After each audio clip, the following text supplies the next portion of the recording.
Gentle readers, welcome to Everything is Everything. I'm Amit, and this, as usual, still is my good friend Ajay. Some things never change.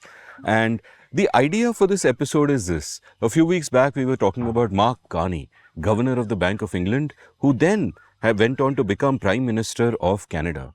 And Ajay and I were chatting and thinking ki, accidental politician, a professional in another field takes over in this field.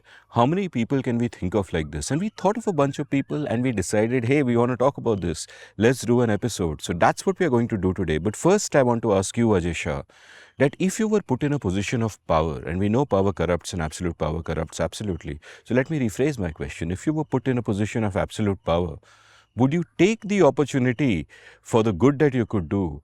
Or would you reject it because you're already happy with your life and you don't want your character to be challenged in such a grievous way? Power corrupts, but absolute power is pretty cool. Yeah. I mean, get a better constitution of India. What better use of absolute power? Wow.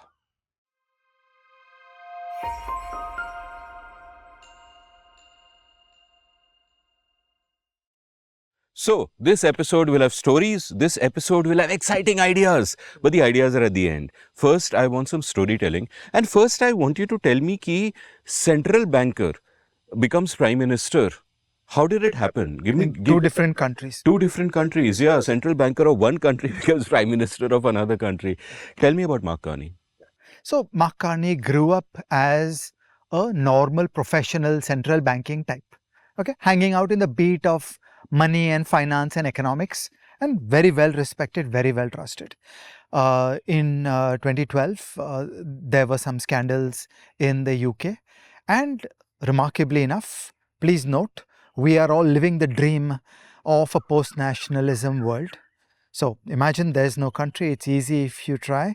And the appointment process in the UK chose this Canadian guy to come and be the central bank governor of the UK. And just wow. Okay. And also it's a tribute to first world institutional mechanisms that if you're doing inflation targeting in Canada, it is so much like doing inflation targeting in the UK because it's a mature statistical system.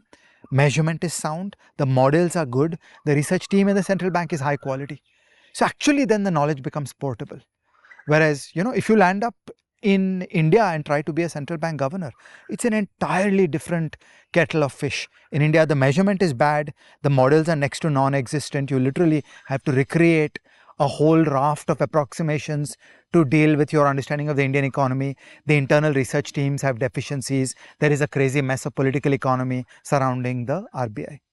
Whereas the essence of an advanced economy is that no, these things work. They are machines, they are institutions, the checks and balances, all the invisible infrastructure has been put into place so that it's actually possible to live a post-nationalism world where, a good central banker doesn't have anything to do with the name of the country or what is the passport or location of birth. All these things fade away.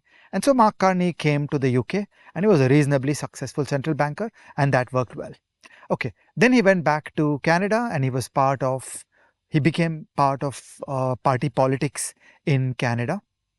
And then miracles happened. The first miracle is that Trudeau, who was originally quite popular, managed to execute a sharp collapse of his popularity. So suddenly there came the space for somebody else, and the natural somebody else was going to be a little right wing. There was going to be a little bit of conservative nationalism, family values, country and all those kinds of things. And a gift from heaven came in the form of Donald Trump. So when Donald Trump won the elections in America and he started misbehaving in America, that created a resurgence of unhappiness in Canada, saying, no, you don't want right-wing nationalism. It should not be allowed to come up anywhere. And then Donald Trump poured fuel on the fire by jumping into relationships with Canada, threatening to annex Canada, saying we should make them the next state of the United States, all that nonsense. And that just inflamed the hell out of the people of Canada. And what did they do? They went and voted for any plausible candidate who was not a right-wing conservative. And that turned out to be Mark Carney. So Mark Carney became the head of state of Canada. Okay, so this is this completely bizarre story through which he got to this top. And I guess many of the stories we're going to tell in today's episode are going to be those kinds of accidental stories. But I just want to highlight one thing here, which is different, say, from Manmohan Singh. In the case of Manmohan Singh, he was an appointed leader every step of the journey. Like, Sonia Gandhi had the good sense to have him as Prime Minister. Narasimha Rao had the good sense to have him as Finance Minister. In contrast, Mark Carney won fair and square. He played the liberal democratic process, and through the tools of the constitution, he won his way to head of state. That's different and it's important because it gives him a different level of authority. A Manmohan Singh always had to be a little deferential because in a way it was not his winning. He didn't win the elections. And so in contrast, Mark Carney here is on a very strong hand. And then I'm curiously going to wonder, can he be re-elected? Okay, so such a person admittedly has low knowledge of politics, has low knowledge of party machines. Maybe there was a singular moment where Donald Trump elected Mark Carney. Okay, so Donald Trump is the critical divine intervention that got Mark Carney to power. What will happen in the future? All of us should curiously watch that. Is this kind of transformation from being a central banker to being a head of state feasible? Will it work? Will it succeed? Okay, Donald Trump is tearing up NAFTA, is messing up the entire Canadian economy, which is deeply connected to the United States economy. What will happen? Okay, we don't know. So these are very turbulent times. It will take all the skill of Mark Carney to navigate Canada. But there are difficulties. It is quite possible that the economy will do badly given the mess that Donald Trump is making in America. And then I'm very curious, will a normal politician win the next elections? So right-wing nationalism will be back in the elections for Canada the next time around. And maybe at that time, Donald Trump will not be so important. Will Mark Carney be able to win? It's a very important and interesting question. So I rather liked Pierre Poilievre, who was the head of the opposition, the leader of the Conservative Party in Canada. But I also like Mark Carney, and this brings me to an interesting observation that you alluded to in a sense, that in the Western world, it is actually imaginable for someone like a banker doing a white collar job, successful in what he does, to get into politics, right? Manmohan Singh, accidental man, we'll talk about him later, didn't actually get into politics, things kind of happened to him. But you can get into politics, play the political game, rise within a party, and that shows me how the nature of the politics there is so different from here.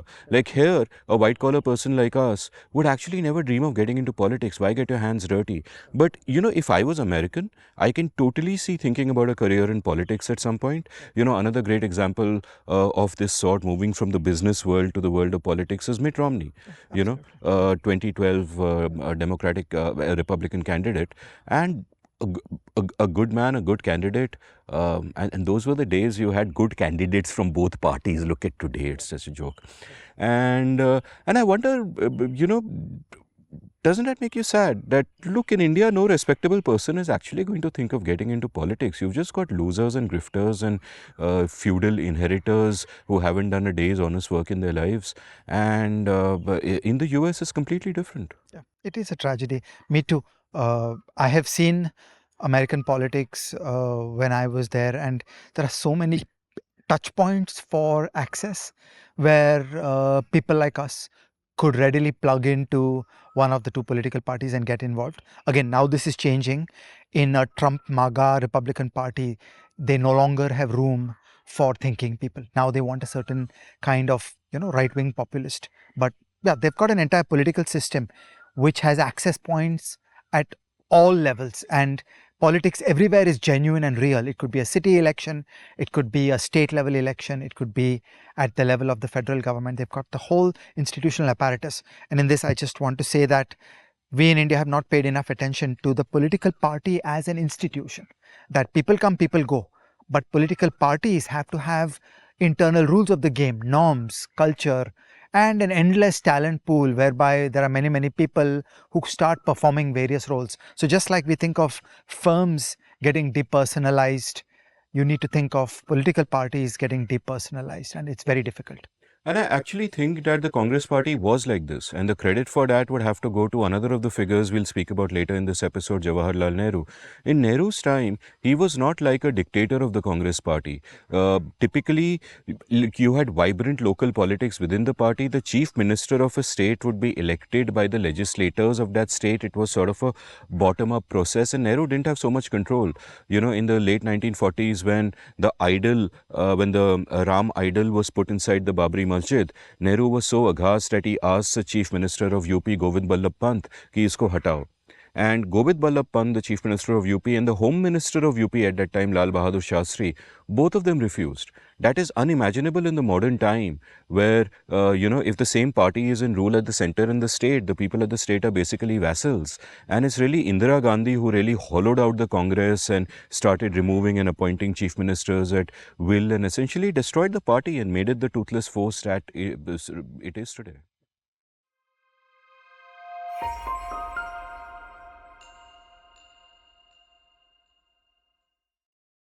Amit, tell us your favorite story about an unlikely leader. It's not a favorite story, it's actually a series of stories about a great life. And I'm talking about someone both of us admire, Václav Havel, who was a great playwright, noted dissident, and became the president of first Czechoslovakia and then the Czech Republic, 1989 onwards. Havel was born in 1936, and Havel had a simultaneous good fortune and bad fortune of being born among the privileged elites, because a communist revolution had just happened, and his family was considered a class enemy by the communists because it was a well-to-do family and they owned a lot of land, they owned mansions, etc., etc. But they were branded as class enemies, and there would be consequences of that. For example, Havel was not allowed to enroll in a traditional university to study philosophy as he wanted to. So instead, he got a job as a technician in the lab there, just so that he would be able to go to the university even if he wasn't going there as a student. And there's a great biography of his called Havel, A Life by Michael Zentowski, and there's a stirring sentence from that I want to read out. Havel would often show up at the lab in overalls, his pockets stuffed with books, Kafka, Camus, Heidegger, Nietzsche. During breaks, while others chatted or smoked, he would sit by himself and write notes in a battered journal. His co-workers joked that he was a professor in disguise. Another friend tells his story, and I don't remember if I'll get the name of the notebook right, but it's from memory, and I couldn't find it online after that, but I remember reading this, that a friend of his reveals that once he visited a young Havel's flat, and Havel was scribbling furiously in his notebook, and as he closed the notebook, he saw that the name of the notebook was Questions I Cannot Answer. Right? So immediately you have a sense of both deep curiosity and deep humility from someone who is obviously an incredible smart man. Now, Havel goes on from this to study theatre and become a playwright. And when he's in his 20s, like his playwriting career really starts when he's 21, like extremely young, and, good friends of ours can take inspiration from this. And he starts writing plays, and he writes this great play called The Garden Party. So here's the plot of The Garden Party. In The Garden Party, there's a young man who's sent out to meet someone influential who works in the government. And as he's going to meet this person, he is told that this person is not at home, but he's at a party being thrown by someone called the liquidation office. Right? These are delightful terms from the Soviet era. The liquidation office. So our protagonist goes to the liquidation office party and meets people in the liquidation office. And he finds that they speak in a weird kind of language. It's like a degenerate language. It's full of platitudes and cliches, and nothing means anything. It's content-free language. A lot of corporate jargon these days is like this. Bureaucraties can also be like this. Sometimes if you go to a law firm, you might have language like this, etc., etc. So he learns to speak in that platitudinous language that's completely content-free and all of that. And he becomes a master at it. And he gradually rises through the ranks till he becomes the head of the Central Inauguration and Liquidation Committee, something of that sort. And he's basically now become the chief bureaucrat by never making sense. None of the conversation makes any sense, and it's hilarious. You have to read the play to figure it out. To understand, there are English translations of that. And then eventually at the end of the play, our protagonist goes home to his parents, and his parents can't recognize him. because all character has been stripped from him, all individuality, all personality has been stripped from him.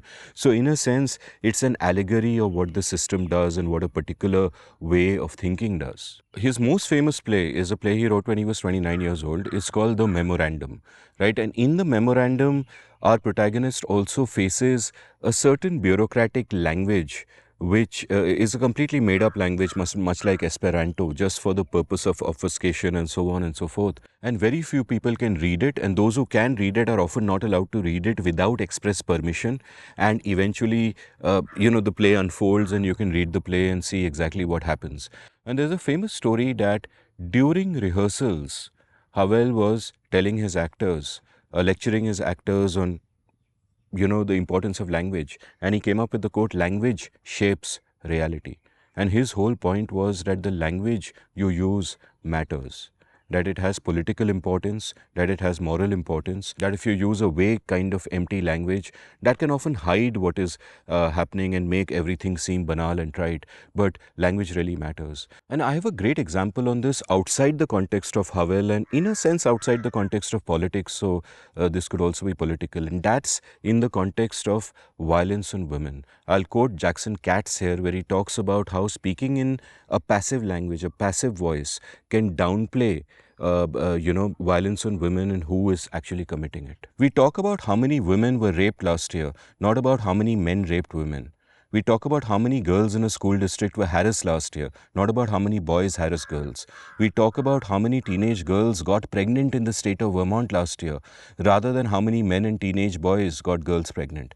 So you can see how the use of this passive voice has a political effect. It shifts the focus off men and boys and onto girls and women. Even the term violence against women is problematic. It's a passive construction. There's no active agent in the sentence. It's a bad thing that happens to women. It's a bad thing that happens to women, but when you look at that term, violence against women, no one is doing it to them. It just happens. Men aren't even a part of it. Another example of this closer to home about how language shapes reality is something that I discovered while chatting with Shrana Bhattacharya for my episode with her, The Loneliness of the Indian Woman, where she mentioned that when men get married, they will say something like, "Main shaadi kar raha hu," and a woman will say, "Meri shaadi ho rahi hai." You see what the passive construction does? Happening to me. It's happening to me. It is robbing women of agency. The men are doing things, but things are happening to women. So even in that limited context, language matters. And when I read what Havel said about language shaping reality, this is so true in every context. It is about, it affects our politics as well. So Havel is progressing as a playwright. He's already written these great plays. And then when he's 32 years old in 1968, the Prague Spring happens. The Prague Spring is an uprising that is brutally crushed by Soviet tanks rolling into Prague. And at this point, Havel becomes an outspoken dissident, right? Not a politician, note, which is why accidental politician. He's a dissident, and for the rest of his life, he is both an artist, a playwright, and a dissident, and a great thinker. And during his time as a dissident in 1977, he comes out with something called Charter 77. And this is a charter of which he is a co-author, which he wants a lot of people to sign. So there is a sense that, yeah, the people of Czechoslovakia, as it were, all believe in this. And he speaks about how he went to one woman who was a co-traveler, and he told her, "Hey, please sign on this." And she says, "Look, I agree with you and all that, but I'm not sure that I can sign on this. It's dangerous for me. I'm not sure I should take a side." And Havel famously told her that you have already taken a side, just not the one that you think you have. And then she signed. And this reminded me of the quote attributed to Edmund Burke, which is, "The only thing necessary for the triumph of evil is for good men to stand by and do nothing." Stop quote, right? And Havel again shows a mirror of this much later in his life, in his post-presidential career, where he's fighting for the Nobel Prize to be given to a Chinese dissident Li Xiaobo in 2008. And at this point, Havel says, the crimes of the 20th century began when good men stay silent. So this tells you not only that your duty as a citizen is to not cooperate with the government, to not do evil. It also tells you that your duty is actually to speak up, that staying silent is also taking a side. And this is deeply inspiring. And you see this in Havel's life, that he is constantly out there taking sides. He could do things in a more subtle way. He could write plays which have satire and, the blunt force, which is a state, doesn't really understand metaphor. So he could get away with that and still be, a prominent figure and respected by everyone. But no, he is an outspoken dissident, organizing dissent. For that reason, he spends 4 years in prison between 79 and 83. Like, he goes to prison many times, but he spends 4 continuous years there. And we will later in this episode speak about another gentleman who wrote letters from prison. But Havel wrote letters to his wife, and they're collected in this beautiful book called Letters to Olga. And in that, at one point, there is this beautiful sentence which kind of sends a chill up my spine every time I read it. If I am to be punished, let it be for who I am. If I am to be free, let it be as myself, not someone else's puppet. Then in 1989, what we think of as a Velvet Revolution happens. Oh, gentle readers, go on Google, look it up, read about the Velvet Revolution, read the books on it. It's such an and there was plenty in the world that was inspiring all of us at that time. The Velvet Revolution happens. Havel forms something called the Civic Forum. And the Civic Forum is a motley crew of people from civil society who are organizing themselves. And one of his fellow dissidents said at that point, "We had no plan, no money, no weapons, only Havel's calm voice and his moral authority. That was enough." And Havel eventually then becomes president of Czechoslovakia. And later, after the split happens between, in Czechoslovakia, president of the Czech Republic after Slovakia separates. And he refuses to move into the presidential palace. He stays in the same humble flat where he once was. I think in Delhi, Arvind Kejriwal once made noises to the effect of how he won't move into the official bungalow. But then he had this palatial house refurbished for him with many bedrooms and etc. etc. There's an interesting interview of his with some journalist, I forget who, where he's called out on his hypocrisy. But Havel wasn't like this. Havel stays in his old little apartment. He refuses to wear a tie because he's like, I haven't worn a tie all my life. Like, why the fuck should I wear it now? At one press conference, he goes there with his hair all disheveled, like mine often is, but now it's too short to be disheveled. But basically with Amit Varma hair and a completely messy jacket and of course no tie. And a press reporter asks him that, "You're the president. Why are you dressed like this?" At which point Havel says, "Because I represent the people. The people are like this. Why should I be different from them?"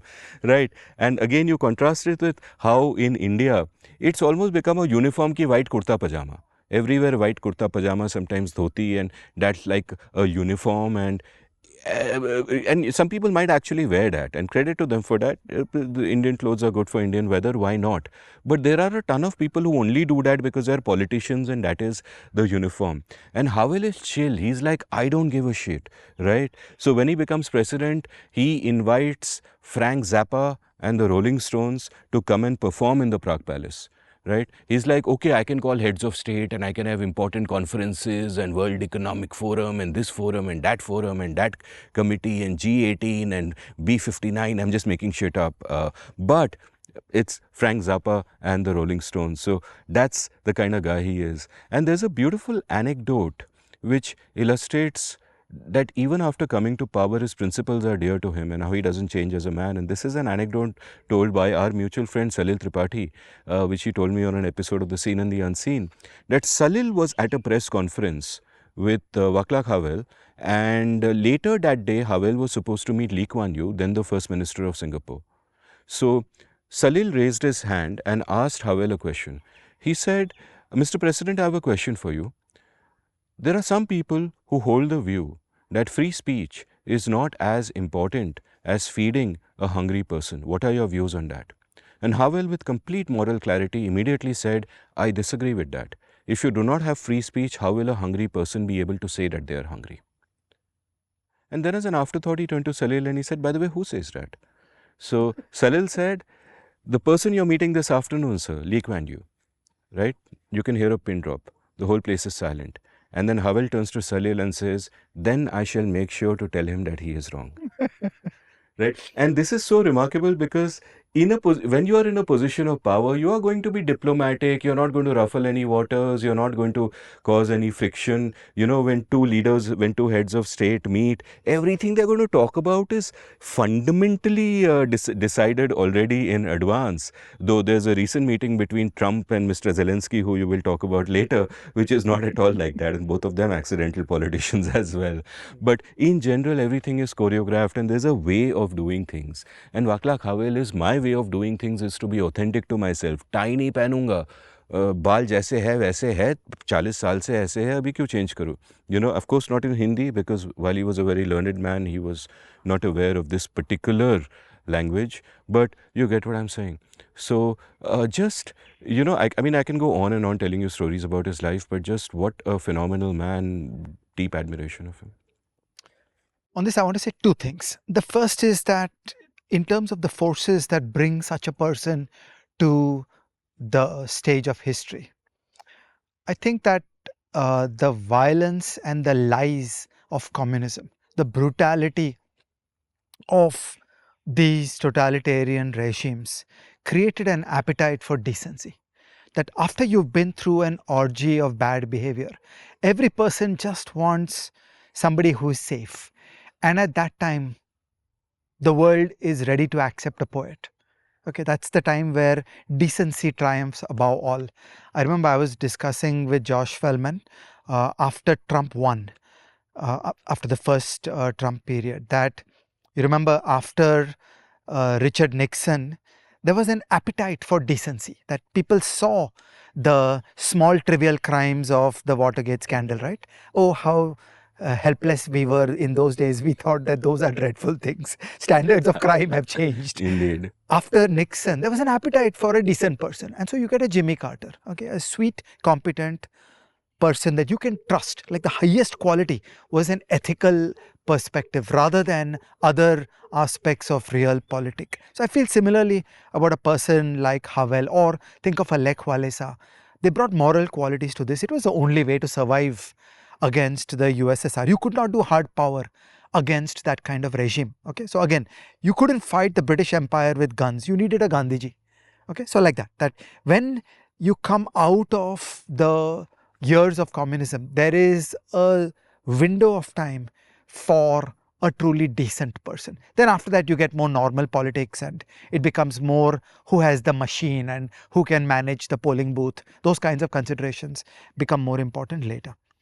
The second thing I want to say is, as with Havel, as with Nehru, as with the early years of the post-colonial India, a country cannot be better than its thinkers. It matters greatly to have good thinkers. A country can be much worse than its thinkers, but a country can't be better than its thinkers. It's like a production possibility frontier. You can't be beyond the frontier, and the frontier is defined by your thinkers. And all over Eastern Europe, we had those people, Lech Walesa, Havel, and so on. The kind of people who could play that moral and intellectual role in the post-communist period. So after 1989, a lot of those countries really came to life. So the Baltic states, Poland, Czechoslovakia. So East Germany is cheating because it just grabbed West German institutions. You do not actually need to make a country from scratch, but you did need to make a Czechoslovakia from scratch. For example, imagine the moral choices around Czech Republic and Slovakia. You could think of a strongman behaving very differently, saying, no, I want a single country. We will not allow Slovakia to leave. Okay, like that. So it really matters that there is this kind of intellectual capability, and the tyrants know it. So, for example, when you look back at the history of Poland, on 16th of August, it took me time to look it up. On 16th of August 1939, when the Soviet army invaded Poland from that side, and then they met up with the German army, cutting Poland roughly into 50-50. They had a list of Polish intellectuals, leaders, thinkers, scientists, etc. And these people were grabbed from Poland, and they were taken to a camp called Katyn in the USSR, and one by one they were all killed. Okay, so this was a great massacre of Katyn. They understood the role of this leadership class, that if you can destroy the top end of the country, if you can destroy the thinking elite of a country, then you've really done tremendous long-term damage to that country. And then there is a greater chance that they will just be weak and you will be able to ride roughshod over them. So these kinds of people matter disproportionately.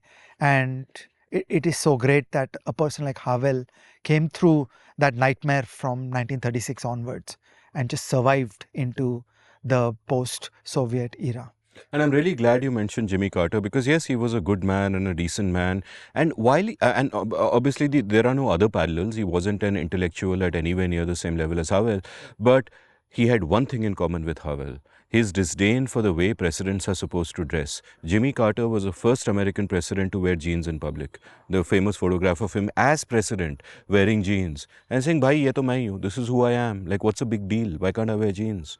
Right? So pretty awesome. And really, that was an era of good leaders who were also nice guys. Like even his two successors, Ronald Reagan and George Bush Sr., were fundamentally good people, decent people. And Clinton was more a standard issue politician kind, but though compared to some of today's characters in both parties, he also comes across as, quite a man.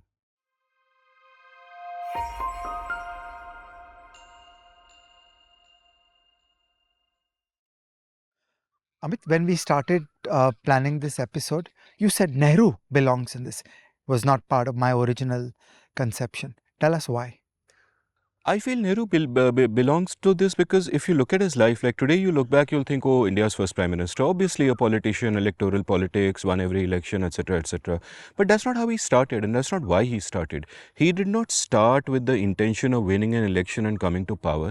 And this is a very important point. I had written a column once for Bloomberg Quint addressing a central question many people ask, that why are our leaders today so bad when that freedom fighter generation, our first generation of leaders, was so awesome?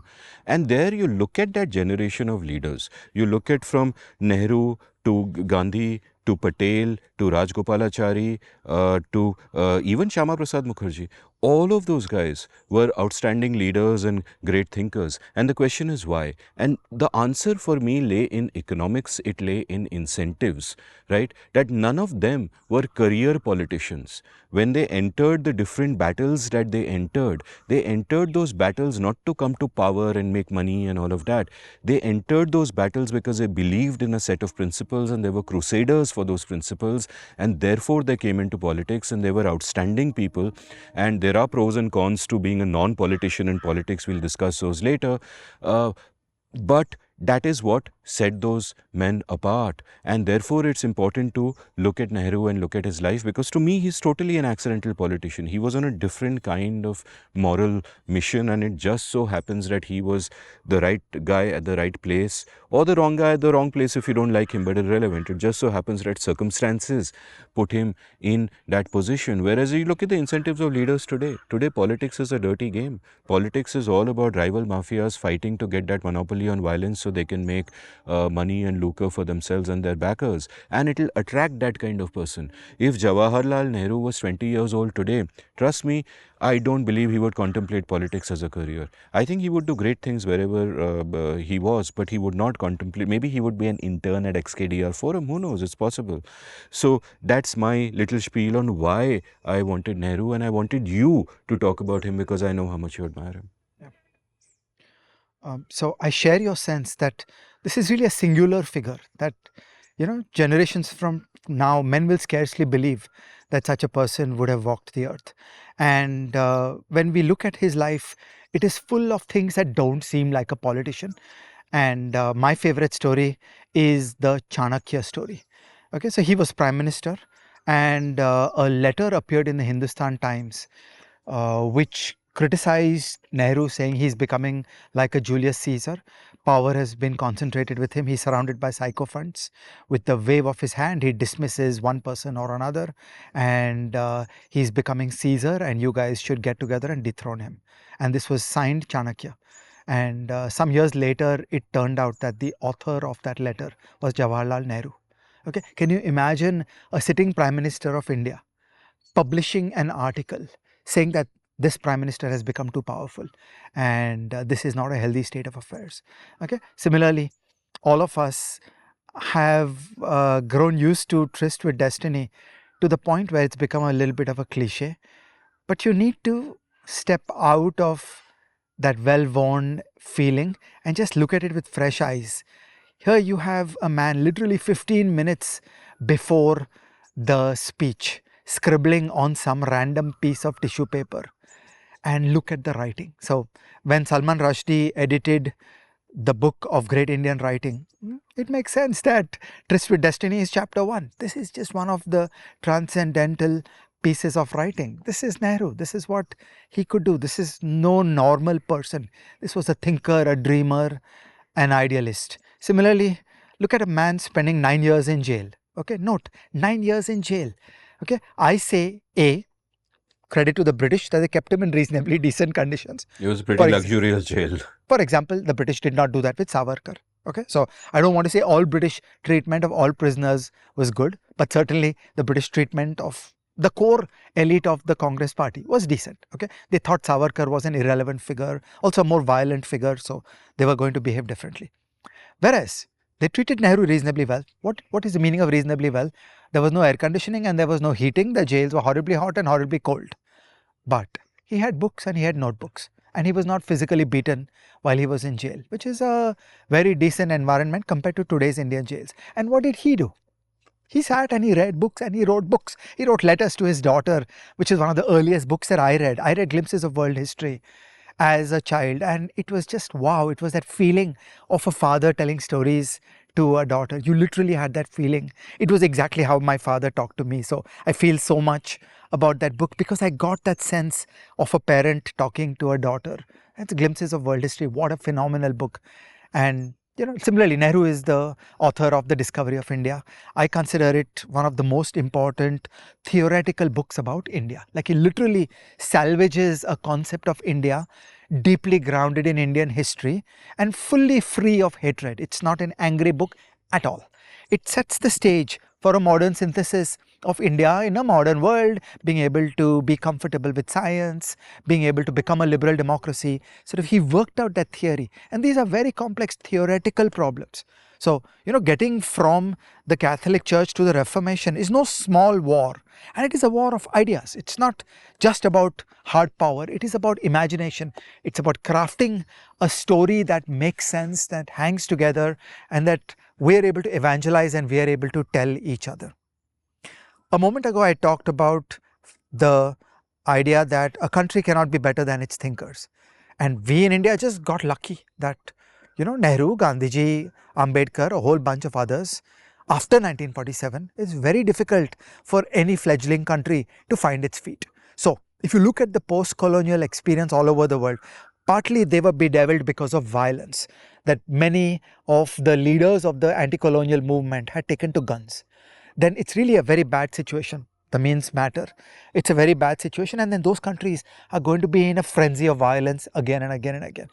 We were lucky in India. Our independence generation shunned the violent ones. Okay, so whether a Savarkar or a Subhash Chandra Bose, they were kept irrelevant, and the main body of the freedom movement played in a very civil way. Okay, like you think of Gandhi and calling off an entire nationwide movement because of one police station in Bihar where the violence took place. Just amazing people. We were very lucky we had these kinds of people. But then you get to 15th August 1947. This is 100x harder because you go from spinning dreams to actually operating a state, to actually making tough trade-offs. You can't just be an idealist, but it deeply matters that you are an idealist. So a lot of the early years, the decency. So for example, pouring concrete on the separation between civilian and military is really something that was carefully achieved through Nehru's time. And these things need to be done. And what you want is not a leader who is so ignorant about the world and world history that they take this for granted, or a leader so power hungry that they take to the army as a tool for crushing their enemies, and then again you invite the army back into power because you've given that kind of role to the army.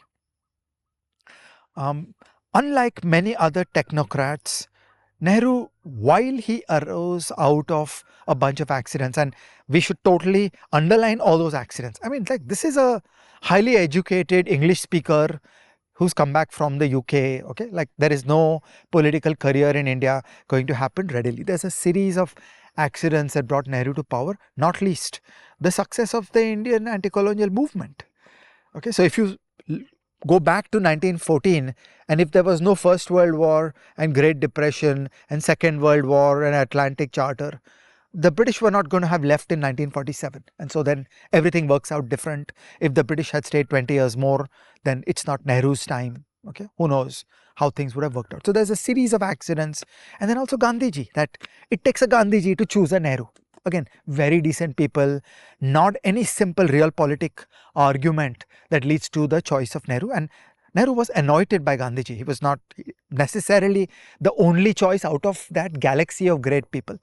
Gandhiji chose that this is the dreamer, the thinker, the articulate philosopher that I want. His main reason for choosing Nehru over the free market lover Rajaji was that Nehru was much younger. So it's ironic that Rajaji actually outlived Nehru.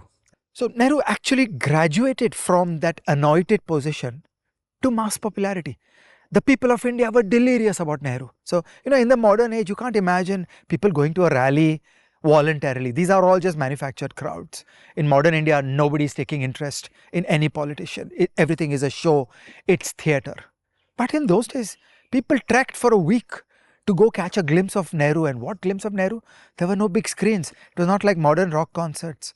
There were no loudspeakers to speak of. But that little raspy voice would get across. Okay, the light has gone out of our lives. All of us have heard that we should link to the Nehru transcript of Tryst with Destiny, and the light has gone out of our lives. That voice does something to you even today across all these years. He became a mass politician. He was actually a well-loved figure. He won elections with thumping majorities. I know every time with a weaker majority, and which is good and appropriate because the Congress was a big tent when we were all united against the British, and gradually, piece by piece, people started disagreeing with the median voter and started forming side activities. But Nehru was remarkably successful in a way that Manmohan Singh was not, and who knows whether Mark Carney will be. So when these kinds of characters come together, it's not clear how it's going to work when the world normalizes into mass politics. Finally, I want to talk about some things about Nehru that I find really sweet, which is that from the beginning to the end, he was a happy man. Okay, you put him in jail for 9 years, he's still a happy man. He smiled, he told jokes, he made fun of himself. Okay, he was the exact opposite of a modern, strongman leader. So in some ways, I think that many of the great leaders that we see have that ability to be comfortable about themselves, to tell jokes about themselves, to smile, to laugh, to not take themselves too seriously. Nehru was very much in that mode, that if you're actually a secure person, what do you have to worry about? This whole strongman mode that people put on, I think, is just a mask for your own inner weakness. You mentioned a bunch of his books. I'd also recommend letters to the chief ministers. He was in a habit of just writing copious long letters to chief ministers. And, before we recorded this, I was going over some of those letters, and what a man. And the point I want to underscore here is that he wrote a lot. And why is that important? Because when you write a lot, you are making yourself a better thinker, especially when you write with the clarity of prose that he did. That you're making yourself a better thinker. You're always thinking about the world, engaging with the world. And I want to ask how many... You're putting yourself out. You're putting yourself out also, though not always, but a lot of the time. But even if you're writing privately, you're writing. And my question is that how many modern politicians do this? You will not see it from any Indian politician of any party. And to me, that is a great loss. It is not just about shifting from writing letters on foolscap paper to sending emails, and it is not just about, functional work and the communication that involves. But writing is not a form of just communicating something to other people. It is a way of understanding the world and yourself better, and it is a way of shaping yourself. And he constantly did that throughout his life. In an earlier episode, we spoke about Gandhi's 99 volumes, which are online, Ambedkar's 60 plus volumes that are online. These men were great thinkers in part because they were prolific writers, and that is so important and something to admire. And as you said, there was no high-powered incentive of winning power. These were, in fact, the crazy people. Like, you're going to take on the British Empire? You and whose army? Okay, these had to be crazy people, and so they were really the best people. That selection bias, that when you have to jump a very high activation energy, only the best people will jump. And then they found each other, they argued with each other. So when Gandhiji argues with Tagore, you're going to build something great out of it.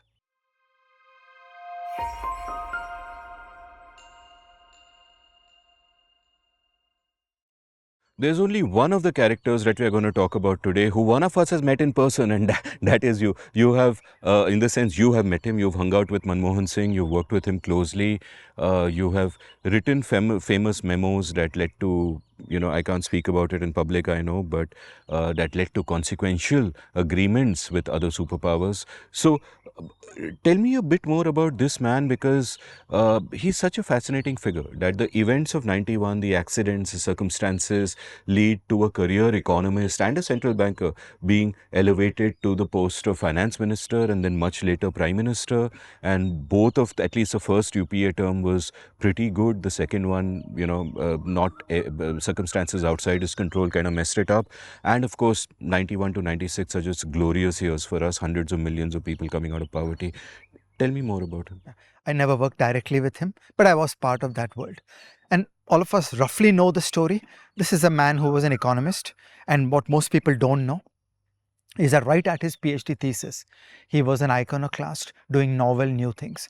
Right at his PhD thesis, he was one of the first people back in the 60s to question the universal agreement amongst economists in India that because we are Indian, we are incapable of exporting. And Manmohan Singh was one of the early people to say, no, success in exporting is shaped by incentives. It's about prices, it's about customs duties, it's about exchange rates. And if you get the right policies, then there is absolutely no reason why India cannot succeed in exporting. So Manmohan Singh was an intellectual leader back in the 60s. And then he moved back to India, and he was a quiet, humdrum economics career and slowly worked his way through the Indian economics system. It is a system that has sadly died out. But there was a system, and I consider myself amongst the last 3-4 people who became part of that process, where a career economist came into government, spent years inside government, and participated in the public policy process. Manmohan Singh worked in that system and excelled in that system. He was chief economic advisor. He was in the planning commission. He was a governor of the central bank. He was a key person in many critical milestones of Indian history. For example, the creation of the NIPFP, which was an organization where I worked for many years, was created at the instance of Manmohan Singh. And then he became finance minister. Okay, so now you have to think more about what was going on there. So let's go a little back in history around that period. There was a international organization called the South Commission that had been created, and I'm generally very negative about all clubs of poor countries trying to hang out with each other. There is nothing there, it's a waste of time. But Manmohan Singh was to head that. And around that time, Ronald Reagan cut off funding for the United Nations. So Manmohan Singh was stuck in Geneva with no money to either function for himself or to build his institution. Okay, and an amazing side story there is that our dear friend Percy Mistry, who I mentioned when we talked about the manufacturing episode, Percy Mistry wrote a personal check of £1 million to the South Commission as a loan. And that's how Manmohan Singh got started building the South Commission. And then much later, Ronald Reagan cleaned up that and the tap of money flowed and this money got repaid to Percy. So this is an example of the kinds of things people did. Those were men at a bigger scale. They were not the kind of normal people that we see today. Can you imagine this? That there's an Indian guy in Geneva trying to build a United Nations organization. The money flow from the United Nations gets choked. And so an economist called Percy Mistry loans him the money to start the organization. How often do you think this happens? Okay, then you come to the balance of payments crisis of the late 80s. And there was a complete mess on policy by the Indian side between RBI and the Ministry of Finance. They ran the country into a wall, and Chandrasekhar was a prime minister briefly, and a lot of good ideas for reform were indeed developed in the time of Chandrasekhar with Yashwant Sinha as the finance minister, but that was a short-lived government. And then we got to the July 1991 budget speech. At that time, again, a key objective was to get the World Bank and IMF programs going for India as quickly as you could. That was the key factor, because the Indian economy was at a choke point with imports having practically stalled. And when you can't import, life stops. You couldn't import life-saving drugs, you couldn't import raw materials, factories were closing down. It was an abject disaster. And you have to remember, at that time, India was a dinky country. Like, actually nobody gave a damn about India. It was just one more irrelevant third world country. Okay, particularly after the fall of the USSR, we had no friends and there was nothing. Quietly, Manmohan Singh would go into Washington DC, sit in the India ED's office, trek to the United States Treasury, walk to the IMF. Once again, I've heard stories from Percy Mistry about how he worked all his human networks possible to get the flow of money out to Manmohan Singh's team as quickly as possible, so that you could really get the Indian economy back into action. And then there was the mature development of a policy package which was signed off in India. Manmohan Singh had worked on that famous M document. A lot of the conditionality had already been worked out. As I said, Yashwant Sinha, as finance minister, had already developed a lot of documentation for the things that needed to be done. By the way, young Urjit Patel was an IMF employee negotiating on that side of the fence, okay, on these things. Our good friend Ashok Desai was the chief economic advisor, and amazing great things happened leading up to the July 1991 speech. After that, there was a bit of a stall in the following years. The rest of that period was not as great, but the gains of 91, 92, 93 were so great. They really launched India into a different orbit altogether. And then we get to an interregnum where Manmohan Singh was not a finance minister, he was just a private citizen living in Delhi. That's where I first met him. So what was happening was that I was living in Bombay and I was starting to write papers, and I would periodically get invited to Delhi to do talks. And so it's a circuit, there's a couple of places where these talks happen. And again, I would see that he was quietly coming into the room, sitting on a back seat, hearing the talk, not particularly saying anything much in the meeting. I think only once he said something openly. He expressed a disagreement on something. He never made it uncomfortable. He never threw his weight around. He was a quiet, sensible person. I ran behind him a couple of times and started speaking with him, but it was just a quiet thrill that he was there in the room. You know, it brings out the best that you could do in terms of trying to do these conversations. And then in the years where I was partly, for a short time, I was part of Chidambaram's Ministry of Finance, and then for a long period I was an external advisor to many things that happened in the Ministry of Finance while Manmohan Singh was the Prime Minister. I was at the periphery of many of the things that happened, and one of my happy stories is that in 2019 Vijay Kelkar and I got to the book launch of our book, In Service of the Republic. Now it's a second edition paperback, but that was the first edition, first launch being done at the Constitution Club. So Kelkar and Manmohan Singh were great friends. Kelkar invited Manmohan Singh that we want you to release the book. So Kelkar just said that there's nobody else I want to release this book other than him. And Manmohan Singh said, I'm not well, so I don't want to promise and I don't want to derail your book launch. If you announce me as your chief guest, then it'll become awkward if I can't show up, and let's not go down that route. So we did something else as the launch. But without any announcement, quietly, Manmohan Singh came.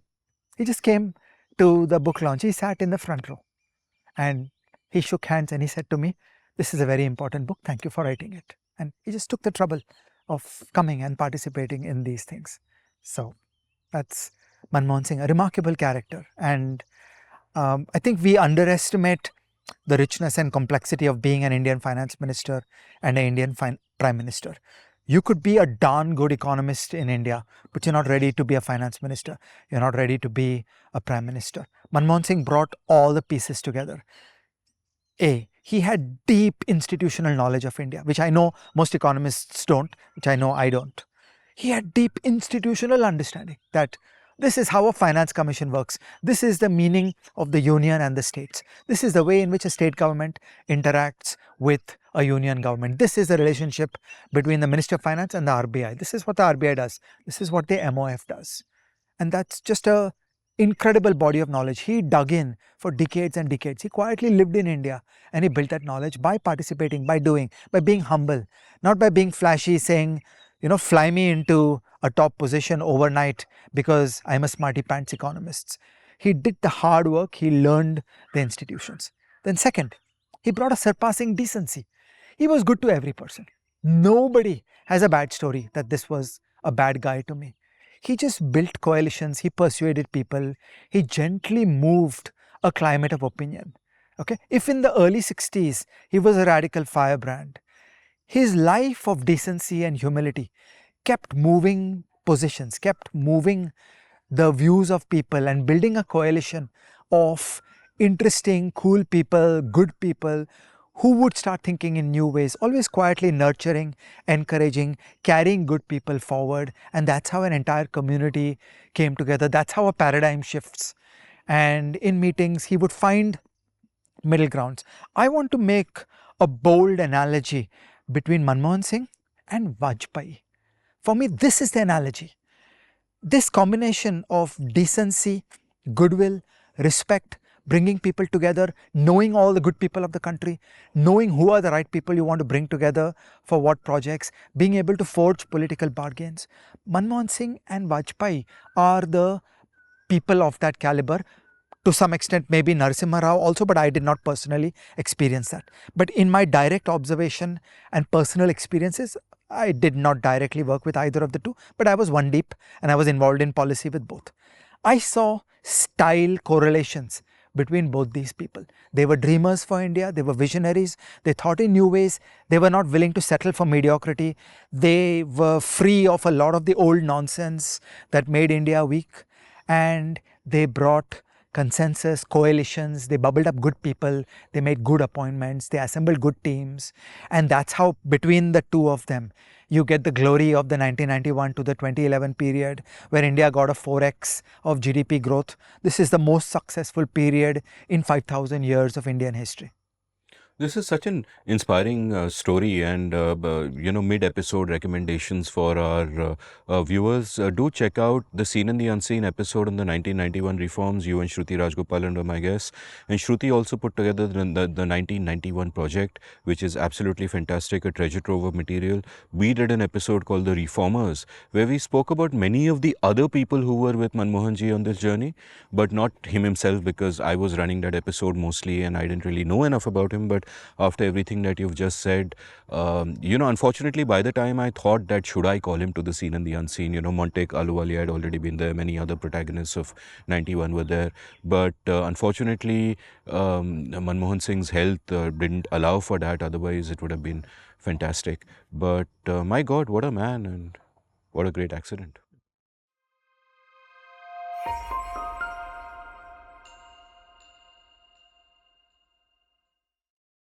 So, general readers, as you can see, we have shifted indoors because a war started outside. No, a war did not start outside. We are fine here in rural Maharashtra, but the sun went down. So, the sun hasn't gone down on Ukraine yet, and the next person you are going to speak about, Ajay Shah, is Volodymyr Zelenskyy. Go for it. Amit, you're going to build a book out of this episode, and chapter 5 is going to be Volodymyr Zelenskyy. Tell me more. Okay, this is the most unlikely story in the world. This is a guy who started out in showbiz, and he was a very successful comedian. He acted in a TV series where he played president, and inside that TV series, the Russians invaded Ukraine. Okay, and then there was a great mess in Ukrainian politics. Now, what has been happening in Ukraine ever since the referendum of 1991? So in 1991, there was a referendum and 94% of Ukrainians voted that they wanted to be their own country. And the remaining 6% voted that they wanted to be a part of Russia. So ever since that, Russia has played the game of interfering in Ukrainian politics, of supporting one party, fomenting discontent, fomenting conflict. Okay, so all of us need to understand that the game of modern hybrid warfare is to pit a country at itself. So you've got warfare and polarization and anger inside the country. So the country stays weak. Okay, so that was going on, where there would be like one pro-Russian party in Ukraine, and the Russians would fund them, the Russians would encourage them, including with guns, and there would be a complete mess in the domestic political system. And look, in fairness, this is a country that came out of the USSR, a long tradition of violence and the complete absence of rule of law, and you're trying to construct something brand new. Okay, so it's much harder to take a post-colonial Ukraine into a future versus taking an India into a post-colonial world, because the British had the basic machinery of courts and laws in India. There was a limited amount of arbitrary violence by the British in India, whereas in the USSR, the people of Ukraine just experienced pure, blind, arbitrary violence at the hands of the communist regime. So it was a very bad starting condition. And in that starting condition, there was a mess of political parties. It was a brand new country. There was corruption. So those early years were very bad. And really, there's no good answer to that situation. That you have one angry Russia meddling in your politics and you don't know how to make institutions yourself.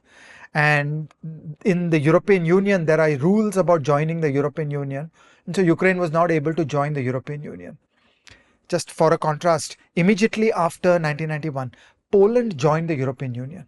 And that was great for Poland because 20,000 pages of EU documents, guidelines, laws, a whole machinery of how to be a European country came in through the EU into Poland. But that comparable machinery did not come into Ukraine. In that mess, Zelenskyy decided to turn himself into a politician. And he ran a novel social media and internet intensive campaign, and he got 73% of the vote.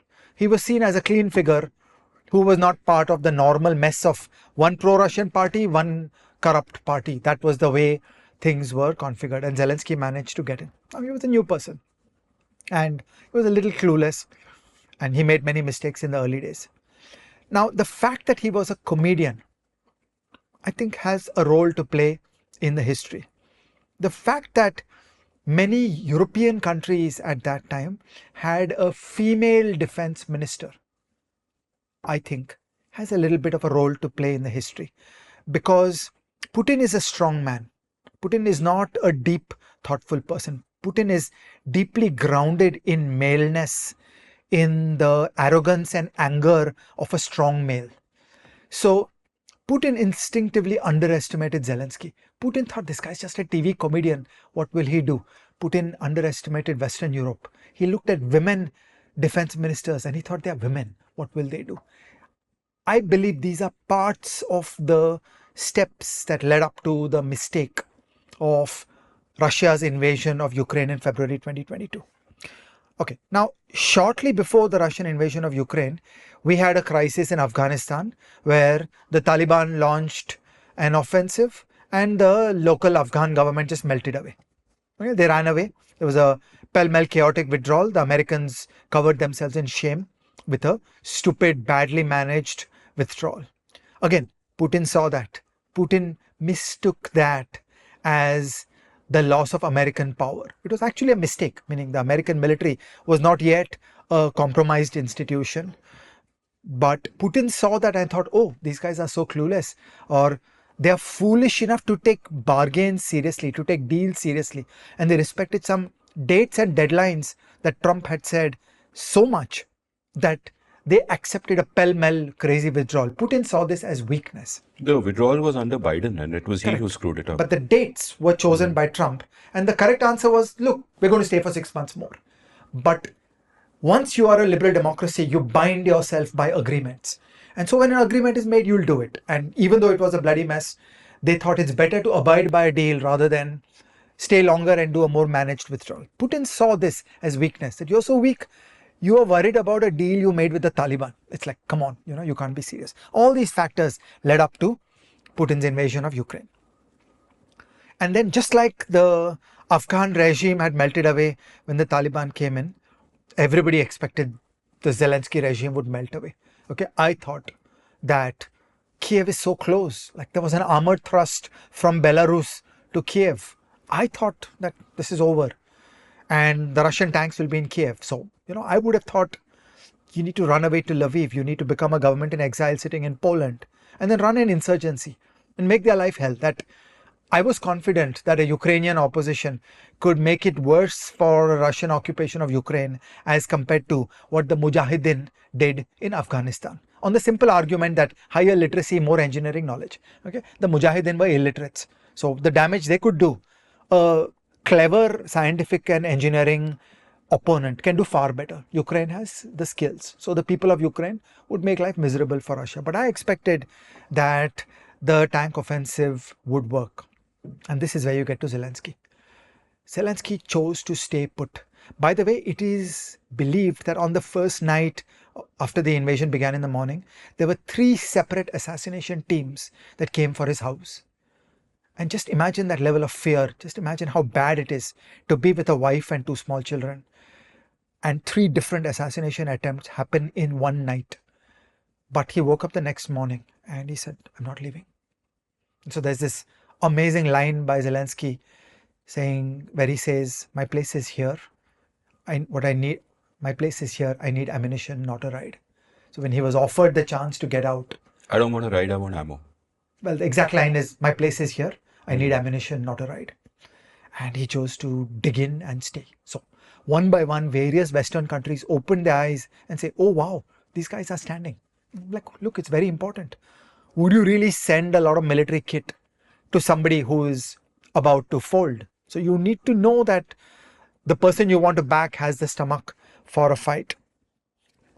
By the way, there's a similar story surrounding the Second World War. After Operation Barbarossa, 23rd of June 1941, Roosevelt sent one of his most trusted advisors, who was at the time dying of cancer, on a long route from America to Britain to North Africa to Iran to Moscow to meet with Stalin with only one question.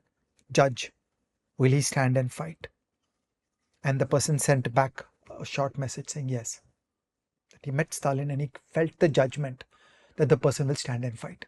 Otherwise, you wouldn't support somebody who is emotionally and spiritually broken. You need to have stomach for the fight. And just like Roosevelt made the call that Stalin will stand and fight, the West understood that Zelenskyy will stand and fight. And Zelenskyy had to rally his people. So there, it was a bit like Churchill. So there's this beautiful line about Churchill that he picked up the words of the English language and hurled them into battle. And this is something like that Zelenskyy just became that heroic figure that pulled his people together. Okay, so, O ye Namsita and Vaishnav, O ye little bit players of Bollywood, can you imagine that a comedian in Indian tinsel town can stand up and achieve such character? Okay, I assure you, such people exist because we saw this happen with Zelenskyy. My last question about Zelenskyy is that I think he's been a fantastic head of state. He's done all the right things. Just every step of the way. When I step into his shoes and I play first person view, I feel he made the right calls every step of the way. So I think of him with enormous respect that, of course, he has good teams. Okay, so Ukraine in a way is a European country. It's also a country at the mere per capita GDP of India. It's not a very advanced economy. So it has elite human capital that matches Europe, but it's a poor country. It's at the level of an Indian per capita GDP. With those teams, Zelenskyy has played extremely well. We don't know how the war will work out. Okay, so we'll see. That we've still long way from a resolution of the war. But like every one of the other accidental leaders, I'm curious, will he win the next election? Okay, so remember, Churchill was a great successful war prime minister. He won the war and the people booted him out, saying, you're fine for fighting a war, for the rest, we don't like you. And so I'm curious that, such an accidental head of state who arguably has done a great job of the war, and let's presume that there is a pathway to an ending where the war comes to an end and then elections will take place. And then I'm curious, will Zelenskyy win or lose?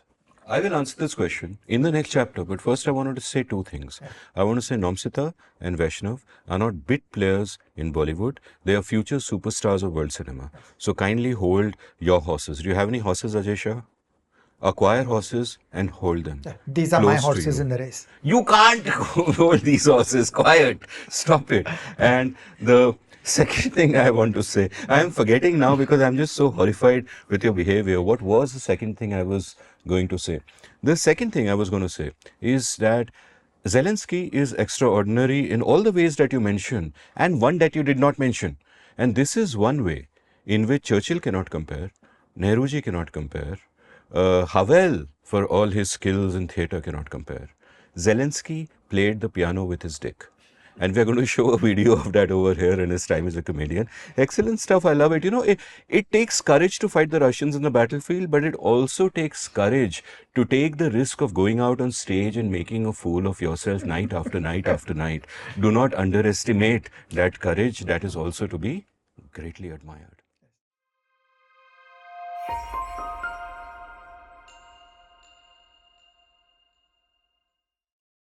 Amit, we've been through 5 great stories. Okay, now be our philosopher. Go under each of these stories, think deeply about what's going on. So, you know, since we decided on this episode, I got to thinking about the pros and cons of accidental leaders. If you are someone from outside politics and you come into politics, is it a bad thing? Is it a good thing? And I want to outline 4 pros and 3 cons, and I want your opinion on all of them as well. And when I started thinking about this, the first pro is something that will appeal to you, something that I know you would agree with, is that one of the pros of being an outsider in politics is that you are a generalist. Right? You don't only know one thing. We could easily channel the spirits of Kipling and C.L.R. James and say, what do they know of politics? So only politics know. Right? And that is sometimes a problem with politicians. Right? If you're a career politician, you have perhaps never had a paying job in your life, especially in India. You don't know the outside world well enough. Whereas, if you are from the outside, you have a generalist view of the world. If you're a banking, you know the economy well. If you are a lawyer, you know that domain very well. If you're a businessman, you've actually been in the hurly-burly of business. You're going to have more respect for private enterprise and for civil society. So I think all of those are useful. And also, not just that, if you have been in one of those fields and have chosen to make the shift to politics, then I think at some level your interests are wider than anyone else in that field to begin with. So a banker who wants to be a politician is reading more, observing the world more closely, having a different quality of thought, thinking than a banker who doesn't want to do that, who's happy in his lane. So that's game number 1, that you are a generalist. And speaking of games, I want to take a sideways thought and think about the games that politician plays. And by games, I don't mean, playing games, being manipulative, all of that. But what are the different battlefields they encounter? And this will bring me to my uncertain answer to your Zelensky question. I did an episode with M.R. Madhavan once, and the question that I posed him was that one of the interesting things about politics is that a politician who comes to government is not playing one game, they are playing 3 different games. Game number 1 is a game of electoral politics. They have to get into a party, they have to be elected as their party candidate, and then they have to actually win elections. That's a very interesting game. It's a very difficult game. It's an intricate game. People disdain politicians in this country for many good reasons, but we should not disdain this particular skill. It is a great skill, figuring out the pulse of the people and how to get votes and all that. Game number 1, the electoral game. Game number 2 is then the game of politics within the political system. That one, you have to play politics within your party to rise up to the point that you can be a minister or the leader of the party. And if your party comes to power, you will be a person holding high office. And the other is also the political game within legislature, talking to, people of other parties, etc., etc. That's a different game. Appealing to the masses and getting votes is one game. This is an entirely different skill, and you have to learn this. And the third different skill, which you have to learn completely from scratch, is the skill of governance. That you are actually a minister, you're running a ministry. Sometimes you're straight away running a prime ministry, right? It ain't easy. It's just an incredibly complex beast, having a bureaucracy, having systems, having institutions, having processes, managing all of this. Suddenly now, after all your life of where you've won elections and then you've done politics within the party and risen up the ranks and done all the networking and sweet talking that requires, suddenly you have to think about economics, you have to think about political economy, you have to think about agriculture and manufacturing and services and so on and so forth. And that's a very difficult game to play. So the question that you ask about Zelensky is actually very valid. A good wartime president may not necessarily make a good peacetime president. Somebody who has the support of the people at a particular point in time may not necessarily have the support of the people at a later point in time. Churchill being a classic example, as you pointed out. So my answer to that, and it's a disappointing answer because you would have thought I'll say yes or I'll say no and I'll give you, but my answer to that is we simply don't know, but there is no correlation between this and that. That wartime president, peacetime president, entirely different things. Wartime president of Ukraine to being wartime president of, say, Poland would be entirely different things. You know, the world is deeply complex and we don't know that. And that is why we have to, number one, admire politicians who can play all three the different games well. You know, for example, you mentioned Vajpayee earlier. Vajpayee is a great example. He played the electoral game. He played the long game. It took him decades. He played that game. And one may like or not like how he got there. That's a different matter. I'm just saying he played that game. He got to power. Right? And having gotten to power, his fundamental decency and value system, just as it was with Manmohan Singh, made him a good prime minister. You know, you worked with Vajpayee, you worked with Manmohan in both of their prime ministerships. You know, you've attested to this many times. So, you know, one has to doff our hat, not just to, number one, the politicians who can play all of these games, but even the accidental politicians who play these games. Like even Manmohan Singh, fine, he didn't win elections. He was kind of anointed. But in UPA 1, he got the nuclear deal through. He got the nuclear deal through at a time where it was an existential risk for the government. And the left parties who were providing support from outside, I think, they said, no, no, no, nothing to do with the US. We are going to drop out. And he said, no. He said, this is one thing I'm putting my foot down on. And I admire that rectitude and I admire that courage. And I also admire the economist who will go unnamed, who sent a memo to the Prime Minister's office outlining why such a nuclear deal should happen, after which it happened. But I admire all of that, Ajay Shah. So this is point number one. My point number two is a politician who comes from outside has skin in the game of the real world. They've experienced the real world. If they're a businessman, they've run a business, they know what it involves. They've possibly been at the receiving end of bad policy. If they are a citizen, they're out among the people, they know what's going on. And this is supremely important because career politicians often lose touch of this. When demonetization happened, I wrote a series of pieces criticizing it. One went viral. It was in the Times of India, and Rahul Gandhi, Kejriwal, all of them kind of tweeted it, and it got me some notoriety and a whole lot of tweeting and abuse from their IT cell. But here's a fundamental point I made in it. Like, I broke down all the reasons that Mr. Modi had given for demonetization, and I said they were all rubbish, and I tore them down one by one. And one of them had to do with the fact that he had not been a player in the real world for decades. The point I made was that, look, this man has not bought something from a pawn shop in 15 years, and it matters, because had he done so, he would have realized that a 500 rupee note is not just a medium of storage, it is a medium of everyday daily transaction. Indira Gandhi did a little demonetization in 1978. When she did that, you know, a 1,000 rupee note then was worth 12,000 rupees at the time of demonetization in 2016, right? The 500 rupee note that Modi outlawed was actually equivalent to what 20 rupees was, or 50 rupees was, I forget, in 1978. So he had assumed that it's a unit of storage, it's only being used for black money, it won't affect the common man. Actually, the common man used it every day, and it did affect the common man, and it devastated the informal economy, which functions mainly on cash. And this happened because he did not have skin in the game of the real world. He wasn't there, right? And a politician who comes from outside is necessarily a little closer to the people, understands the pulse a little better. It is not just about what will get me votes, what populist promises will get me votes and all that, but they get this stuff. You know, no one from outside would have made a huge mistake like this, thinking that poor people don't use 500 rupee notes. But this gentleman did. And so for me, this is a very important reason that if you are somebody from the outside, you could be a banker, you could be a lawyer, you could be a chai wala, as long as you're an actual chai wala selling chai at a train station. I would not mind that at all, because that person would have daily contact with, the throngs of humanity that they would encounter. So this is the second reason why it can be a pro for an outsider to come into politics. I remember a while ago, George H.W. Bush was president and running for election. And there was a little staged photo op where he went through a supermarket checkout. Okay. And at the supermarket checkout, the person at the counter put it through a barcode scanner, and immediately the price appeared on the terminal. And with the television cameras running, came the astonishment on his face. How did that happen? So this is a guy who for 25 years had never stepped out to buy anything for himself. And you just see how people who live that kind of life do become a little disconnected with the world. The second thing I want to say, just amplifying on what you said, I want to spell it out because sometimes we don't quite see this. The most important pathway for information and for knowledge to come into people is conversations with your people.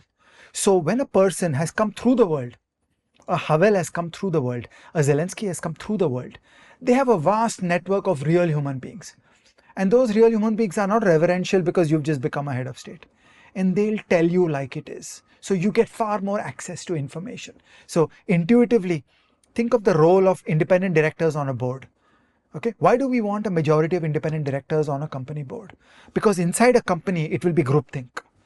With the power of its CEO, you'll really kill off conversations, you'll kill off dissent. It is the independent directors. Each of the independent directors is hearing 40 other people out in the world recklessly expressing opinions. Oh, you think this is good? I think you guys are really stupid. This is not working. Like that. You're hearing independent voices. Similarly, it is such a good idea for every government organization to have a majority of independent directors. These are people who are not civil servants, not retired civil servants, just true private people, because each of them is a funnel and they're bringing voices inside, and that's where the information lies. So this is like the problem of information, that there is so much information out in the world and the people in the state tend to have a very narrow view of the world. Excellent point. Agree with all of that. My third point in favor of outsiders becoming politicians is that for them the stakes are not so high. For a politician, the stakes are huge. You're coming to power, it is almost existential to your career, right? If you mess up in any way, that's your legacy. You could be destroyed forever. Whereas if I'm a very successful banker, like the head of a central bank going into politics. Very successful podcaster. Or a very successful, I'm never going into politics, but if you're a successful banker or a lawyer, let's stick to those, and you come into politics, the stakes are not so high. You have a successful career outside of this. I mean, that is why you possibly made enough money and reputation that you've decided, okay, now let me try politics. I've achieved everything else, right? And you have that to fall back upon. If you fail in politics, well, it's okay. You tried your best and you can still go back and you still have the reputation that you did. And if you're a successful podcaster, hopefully you still have the audience you did, perhaps an even greater audience, because now they'll be curious ki ye kya karta hai, etc., etc. I never thought of that. So, are you going to, yeah. And what this means is, because the stakes are lower for an outsider coming into politics, they can, number one, they can be more equanimous with the things that they do and their outcomes. Number two, they can be less brutal in the things that they do. For many a politician, if you go out of power, you can be destroyed. But for someone like a Mark Carney, he's not going to be destroyed if he's out of power. He's chilling, he'll go back to being a consultant somewhere. He'll join the board of 3 companies, etc., etc. So I think that really matters, that this is not the whole of the game for the outsider who comes into politics. There's a life to go back to, perhaps an attractive life. The reputation is made. It doesn't depend on this particular stint. And I think that's a damn good thing. Everything you say is correct, holding institutions intact. Okay, so conditioning on a certain set of institutions, what you say is perfect. But I also want to just push everybody in this, that it is also good to create a world in which elections do not have consequences. Okay, in exactly the same way that it should be low stake elections. It should not be high stakes elections. If at the end of an elections, I come out losing and I'm going to go to jail, then I'm going to behave far worse in the process of fighting the election. So a good society is one where elections are low stakes. So Kelkar always says that in a good society, politicians should go out of office but never out of power. That a politician should always be powerful. You may be in opposition, you may be in the treasury benches, but there are ways in which power is dispersed, and it should not become a winner takes all. Everybody should participate in the affairs of state. Fantastic point. My fourth point is that someone who comes into politics from the outside is not compelled to play the political game. What do I mean by the political game? I mean the interplay between money and power.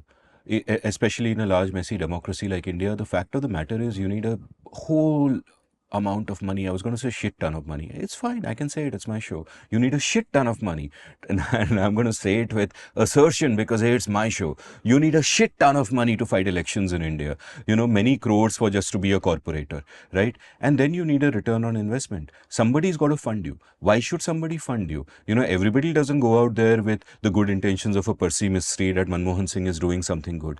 People who give you money do so because they expect an ROI, a return on investment. So you'll have special interest groups funding you, or you'll have contractors funding you ki bhai, I'll get you into power, but that road repair contract has to come to me, and obviously I will make sure there are potholes again after a year, so it has to come to me again, and I'll give you kickbacks then, and it's a constant flow that continues. I used to be a weekly limerick writer for the Times of India, the world's only paid limerick writer, I think, and I wrote a limerick exactly about this, speaking to public choice theory. The limerick is called Politics. A neta who loves currency notes told me what his line of work denotes. It is kind of funny. We steal people's money and use some of it to buy their votes. Right? So this is a game that is being played. And if you are somebody within politics playing the repeated game of politics, you are constantly in politics, you can't piss off funders, you need to win elections. You have to participate in this particular game. So by its nature, politics corrodes character, politics corrupts. You don't have an option. To survive in politics, you need money. Money will demand ROI. It is straightaway corruption. It is true of every single politician, whether you are giving out contracts to contractors or whether you are telling your local association of retailers that, "Theek hai, I'll stop FDI in retail, I'll protect you."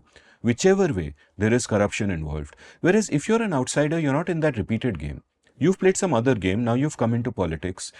Of course, while you are there, you will have to make compromises to be there, and you can't piss your party off. But at the same time, you have a little more leeway.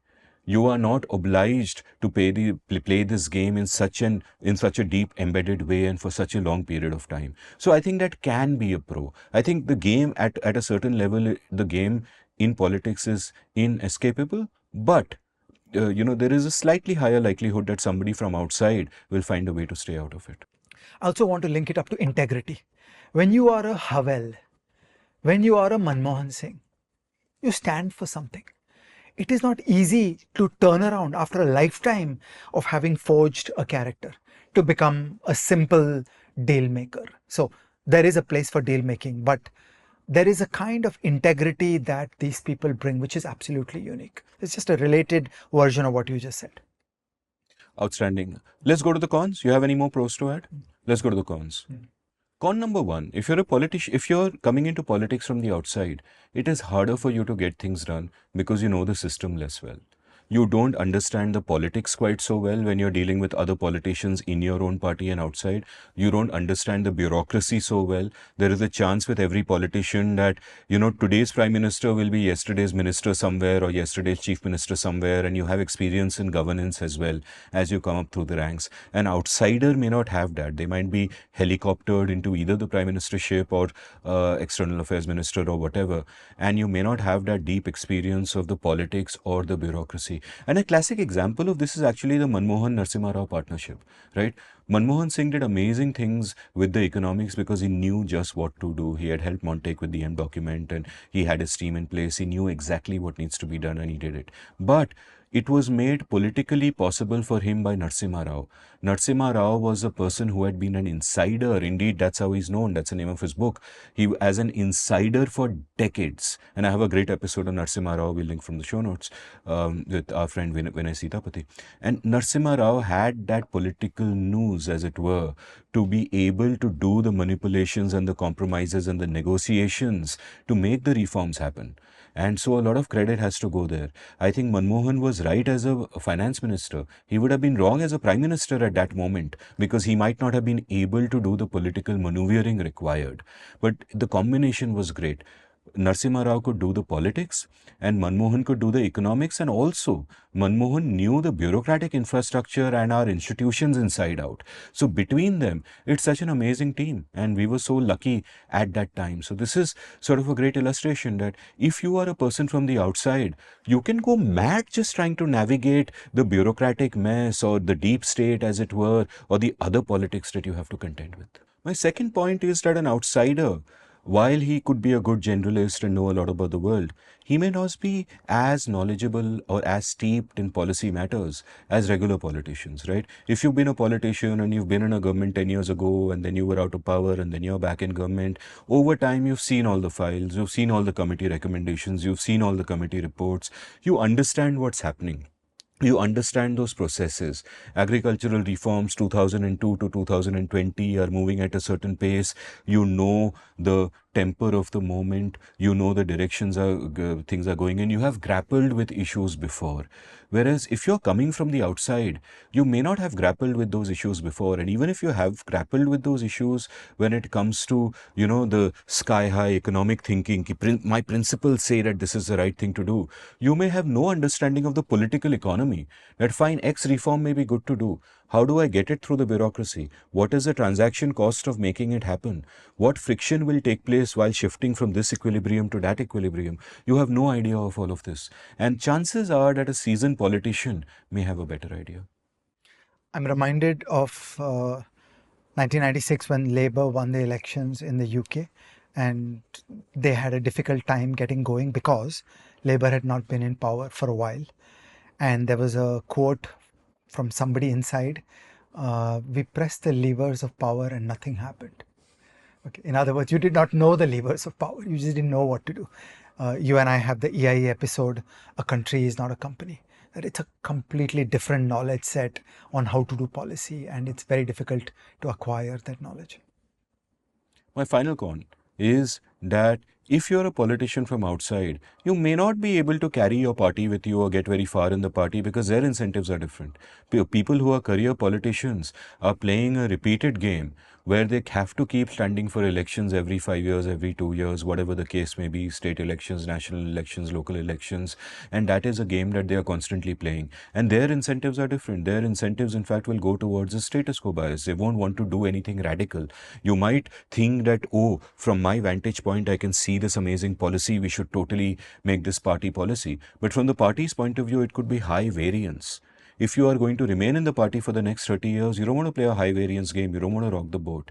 If you're from the outside, your legacy is already made and you don't really care if you fail here, and you want high variance so you can get some grand success that you can talk about. So the incentives can be misaligned in these subtle ways. And I wonder how much success an outsider can have really carrying a party with him. A superbly successful outsider may at a particular point in time gain sway within a party apparatus, but in the long term, can you survive and thrive? Yes.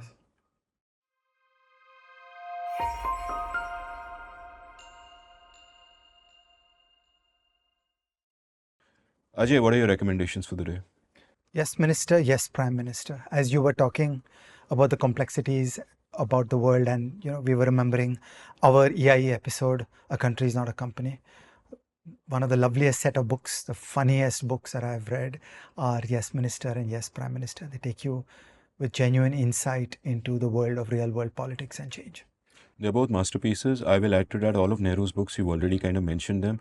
And Václav Havel, read all his plays. They're absolutely wonderful. They're available in English.